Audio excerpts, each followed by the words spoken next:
Hey, welcome to another episode of Tabletop Coffee. This is Chuck Rogers. He's a licensed professional counselor and a licensed marriage and family therapist. This is my very good friend Keith Dunn. He is a wonderful, extraordinaire network engineer. You know, I like that. It seems like each time that Chuck introduces me, You sound better and better. he embellishes. Yeah, it's wonderful. My title just keeps growing and growing. I'm going to start feeling really good about everything that I do. See what I do for people. I know, it's amazing. And together we are Tabletop Coffee, where we talk about how to do life Do it well, being bold. and never, ever bitter. And today we are going to talk about how to keep hoping when it seems hopeless, or how to continue trusting when it feels hopeless.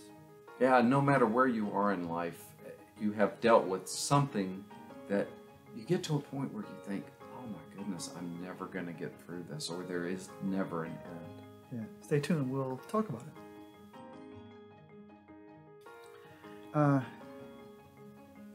Kim has been dealing with blood in her urine for 2.5 years. I know, it's been terrible for her. I was really thinking about it. It's always on my mind. It just Right. never goes away.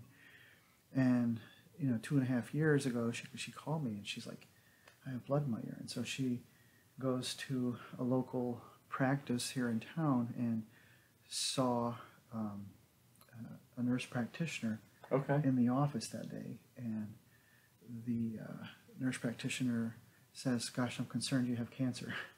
It Yeah. scared us both very, Yes. very much. And so then we went through the test and so forth, and she didn't have cancer. She had a kidney stone. She's continued to have blood in her urine for 2.5 years now. Yes. It's been difficult to just, for her, obviously, because she doesn't feel well. She didn't have the pain that other people have, the horrendous pain of a kidney stone, almost like birthing a baby kind of pain, that you hear people Right. talk about. And so nothing would be done about it. And they did a measurement of it. Eventually, a kidney stone is 4.5 millimeters. And so we typically don't do anything until it's at least 5 millimeters. So she's continued to have blood in her urine. Sometimes she would go 21 days without seeing it. She could see it on test strips. And then it got to be where it was more often. And then a couple weeks ago, it started like 3 and 4 times a week. It's been a continual process. It has. For you It's guys. very difficult for her. It's difficult for me to watch. Yes. She would be nauseous and not being able to go about her life. She's eating crackers to deal with the nausea, and just. So she eventually went back in for another CT, and it had grown to 5 millimeters now, as opposed to 4.5. And so they were like, okay, maybe we can do something about it now. And so last Wednesday, she went to Lynchburg General Hospital and had the lithotripsy Right. truck. Yes. And she goes in there and they hit it with these sound waves to break this thing up so that it can hopefully be passed. On Friday of that week, I got home and she's starting to have pain last week. I know we talked about that. I called you. Yes, and, we talked about that. It was a week ago today. And more pain, more pressures, intense pain. And she became scared and we were concerned. She's like, do I have a urinary tract infection? If so, I'm going to need some medicine for this, Right. And so she called the doctor on call, who was very unhelpful. Okay. Very. Yes. And said, basically, I can't diagnose you over the phone. You're going to have to go somewhere. So he sends us to one of the outpatient clinics in town. And so I get in the car, we're on the way there, and Kim is just in immense pain on the way to this facility over in Forest. And so she calls them and I tried to give her comfort. I put my hand on her knees, like, don't touch me. She just was so on edge and so hurting. So we continued to drive, and so she calls this facility on the way over there. Okay. And to see if they're, let them know we're on the way. And she goes, I think they're closed. I don't even think they're open. So the doctor sent us to a place that wasn't even open. Okay. And then I said, well, just continue talking to make sure, So then she clicks a button, and I thought that she hung up. And I was really angry with her at the time. Okay. And then I raised my voice and I said, "Did you hang up on them?" I said this to a woman who's in immense pain. "Did you hang up on them?" She goes, "No, I pushed 2 to get to the next place." Right. I was like, "Oh, stink." Now I've added more pain. And I'm always telling all my clients, you never yell. Never yell at people. And I believe that. And I didn't yell, but I said, "Did you hang up on them?" Yeah. I raised my voice. Yes. And it was inappropriate, what I did. And I felt super bad about that. Yeah. So we all do that.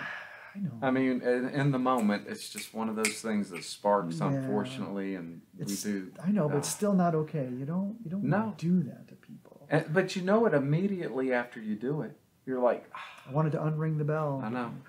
I know. So I apologized, and I'm not even sure she heard me. She was hurting so much. Right. Because my thought was, my dream, and talk about the dream and the fear, my dream is for her to be okay and to feel better. Yes. And my fear was that she was in frustration and anger and pain at the time, that she was going to hang up on them and we wouldn't know if they were closed or not. And I didn't want to, I wanted to eliminate every wrong possibility before we went to the right place. Okay. I wanted to follow the doctor's directive. Sure. Well, she did get through and they were closed. So we spun around and went to Med Choice, I think it was, or Med Express over on Old Forest Road. Yeah. Okay. And went in. She did. I couldn't go in. And they said, did a urine test. You don't have an infection or anything like we were worried about. And the doctor there says, you're going to have to go to the emergency department. Yeah. Because I want you to have a CT. We go to Lynchburg General Emergency Department. I drop her off. I can't go in. No. And we were texting back and forth through this entire process. Yeah. So I'm sitting in the parking lot. I get a text from Kim, and she goes, "If you haven't gone home already, go home." So I had to get gas. So I went and got gas. Okay. And then went home, and we continued to text back and forth. And she's like urinating every few minutes. I'm just pee. Sitting in these hard chairs. It's awful. It was an awful process to go through. It is an awful process. Finally, she was seen. They do an X-ray. They don't do a CT. I think they do some blood work as well. So 3 hours later, she's still there with no information. And so Kim just said, "This is all that's going to happen.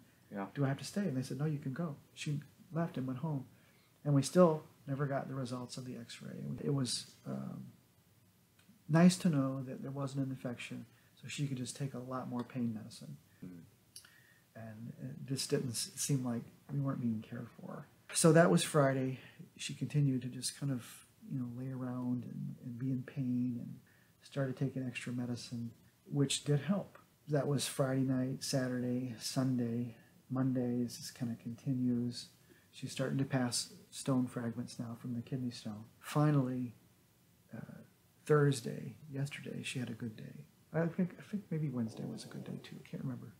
I think so, because we were talking on Wednesday. Yeah. I remember you telling me that things were starting to move in a more positive direction. Yeah, it was. But on the 10th, I was reading Psalm 130. Yeah. Yeah, you told me that too. Yeah. And then it was just so precious to me in the moment. I'd read it before many times.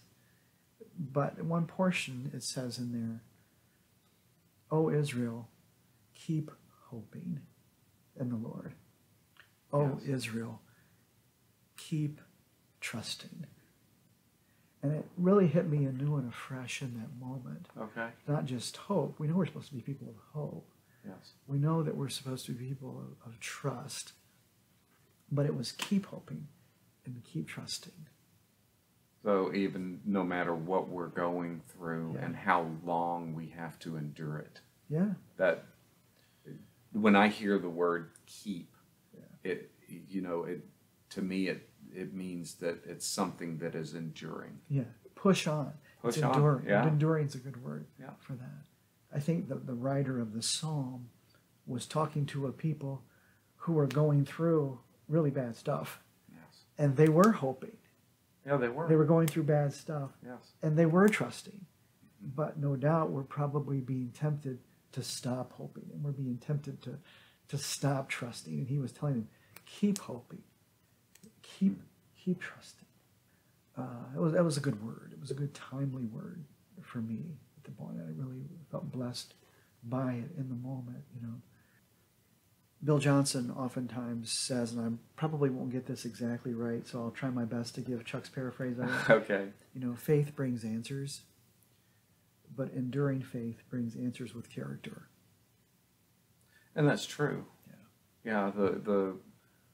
I think the longer we go through things, it's something that we will struggle with through that process. But if we can stay faithful through that, then it does tend to increase our character and also our faith. Yeah, it does. Through that process. Yeah. So that's where I've been this week, and it's getting better as of today. There's still a lot of things that are going on, but no more kidney stone. Well, that's really great to hear, and I know that Kim is going to be relieved to finally have some resolution to this piece of what she's been dealing with for so long. Yeah, 2.5 years. 2.5 years. So there you are, having hope, continuing to have hope when it seems hopeless, or continuing to trust when it continues to feel bad or feel hopeless. So hope that this was helpful for you. If you liked our content, please make sure to subscribe and ring that bell so that you're notified of future episodes. And like it, share it with your friends, and put in the comments down below what you think about what we're doing, and maybe some other topics that you would like for us to cover. That's a great idea. Thanks a lot for tuning in. Until next time.